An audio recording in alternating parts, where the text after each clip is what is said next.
Hi everyone, we are going to talk about the persuasive speech. So that is your next big speech in this class. This module is going to have a lot of shorter screencast just because there's a lot of stuff to cover on this topic and I don't want to make any of the videos too long. So we're going to start off by talking about the persuasive speech. So what is the objective of a persuasive speech? It's to change your audience's opinions or behaviors. So this picture is something that's right out of your textbook. And we really want to make sure we know what is the difference between opinions and behaviors. So I want to start off by talking about behaviors first, because that is easily measurable. So if my topic is you should eat dinner with your family at least 5 times a week, how will I know if I've persuaded them? Well, you said it right in your purpose statement that you want them to eat dinner with their family at least 5 times a week.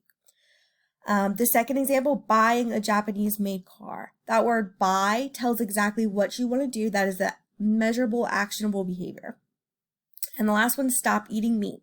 Again, you're asking your audience to do something and change the way that they have been doing it. You can also persuade change through changing someone's opinions or ideas on a subject.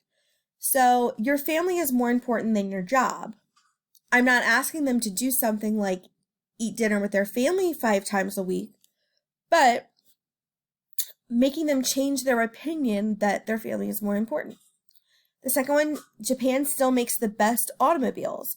You're making a claim by saying they're making the best, so you want them to change their mind on a topic. And the last one is vegetarian diets are good for your body and good for the planet. That one's a little more unclear because it doesn't really show what you want them to do. So that's important too, to make sure you get the difference between what is a persuasion and what is an informative.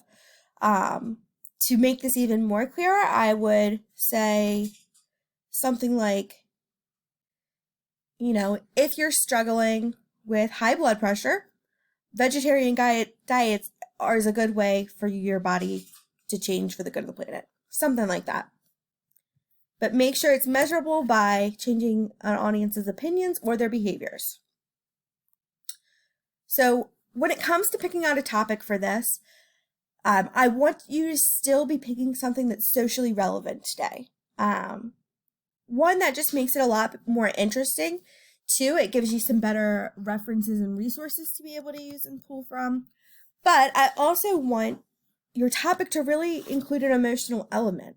So these are some questions that I want you to get out a piece of paper and answer these questions for me. What makes you angry? What makes you happy? What makes you feel optimistic? What is something that you're passionate about? What is something that makes you excited for the future? What is something you wish people wouldn't do? What is something that you wish everyone did? What makes your quality of life great? All of these questions, although very different, are all invoking an emotional response from you. With the purpose of a persuasive speech being to change someone's opinions or behaviors, I want it to be something that you feel very strong and passionate about, because that's what makes a good persuasive speech. With a persuasive argument, these are the big things you need to ask yourself if you have them before deciding on a topic. You need to have a clear stance on the topic. We talked about a couple weeks ago how do you inform an audience that doesn't care? What do you do if people are on the complete other side of the argument as you? So it's important to know where you stand on the topic and where you stand on the argument. You really don't want to be wishy-washy when it comes to an argument. So being clear is the number one thing. Know who your specific audience is. When I have you do your audience analysis for this speech, I'm going to ask you, where do you think your audience stands on this topic? And again, you're going to have to make some assumptions about it because you don't know your audience personal. But, by looking at statistics worldwide, looking at, the demographic of college students, it's going to be able to lead you to make some assumptions. And convincing reasons.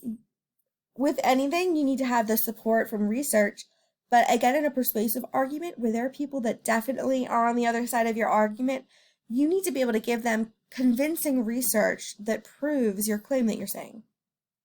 And the last part is a rebuttal to your argument. We know that with every argument, there's always going to be someone on the other side.